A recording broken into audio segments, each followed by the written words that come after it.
Hello guys, welcome to my channel Pritam Shah study centre. আজ আমি শেখাবো ইংলিশের ভয়েস চেঞ্জের নিয়ম। ফার্স্ট যে ভয়েস চেঞ্জ যেটা রয়েছে প্রেজেন্ট ইনডিফিনিট টেন্সে হ্যাবোধক বাক্যের ভয়েস চেঞ্জের নিয়ম। খুব সহজভাবে তোমাদের শেখাবো। তোমরা একবার এই ভিডিওটা দেখলে 5 মিনিটে ভিডিও হবে, কোনো স্কিপ না করে একটু দেখে যাও, দেখবা তোমার ভয়েস চেঞ্জের এই 1 নম্বর নিয়মে আর কোনো কিছুতেই প্রবলেম হবে না। তো এই ভয়েস চেঞ্জের নিয়মটা খুব সহজ। প্রেজেন্ট ইনডিফিনিট টেন্সের হ্যাবোধক বাক্যের ভয়েস চেঞ্জের নিয়ম। তাই এখানে অ্যাক্টিভ আর প্যাসিভ একটুখানি লিখে নিই নিয়মটা, তাহলে তোমাদের সহজ হবে। Subject plus V1 plus object,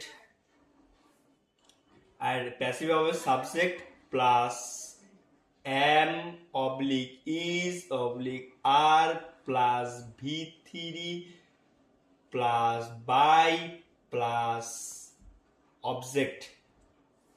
object এখানে দেখা যাচ্ছে না, এখানে দিয়ে দিচ্ছি অবজেক্ট।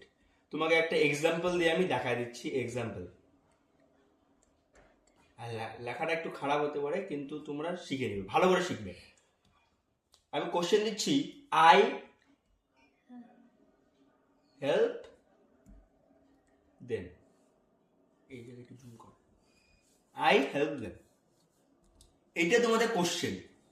খুব সহজ একটা কোশ্চেন, আই হেল্প দেম। তোমাদেরকে বেসিক ক্লিয়ার করি, তারপরে তোমরা অ্যাডভান্স লেভেলে যাবে। তোমাদের আমার সাথে যদি থাকো তাহলে তোমরা খুব ভালো মতো শিখতে পারবে। সর্বোচ্চ প্রথম এটা ক্লাস 7 থেকে শুরু করে দিয়ে ক্লাস 12 পর্যন্ত আমাদের এই ভয়েস চেঞ্জগুলো লাগে। চাকরি পরীক্ষার ক্ষেত্রেও কোনো সময় ভয়েস চেঞ্জ লাগে। তো খুব সহজভাবে ভয়েস চেঞ্জের এই নিয়মটা শেখার জন্য তোমাদের বলছি প্রেজেন্ট ইনডিফিনিট টেন্সের হ্যাবোধক বাক্যের নিয়ম, যেটা ভয়েস চেঞ্জের প্রথমে একটা নিয়ম। অ্যাক্টিভ প্যাসিভ রয়েছে।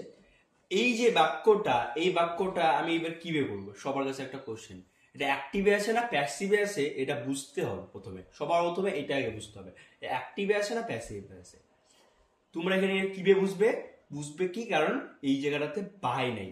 এবার বলবা কেন স্যার এই জায়গায় তো বাই নাই, কেন স্যার এটা প্যাসিভে হলো? এবার বলবে তোমরা, এই দেখো অ্যাক্টিভের মধ্যে কি বলছে, সাবজেক্ট V1 অবজেক্ট। দেখো তো এখানে আছে নাকি, আই সাবজেক্ট হেল্প V1 আর অবজেক্ট কি রয়েছে, দেম। হয়ে গেল গা। এই যে অ্যাক্টিভে যে রয়েছে এটা পুরো প্রমাণিত। এই জায়গায় যদি বাই থাকতো তাহলে এটা কি প্যাসিভে হতো, যেরকম কি এই দেখো প্যাসিভে বাই রয়েছে। এটাকে অ্যাক্টিভটাকে এবার প্যাসিভ বানাতে গেলে খুব সহজ একটা নিয়ম।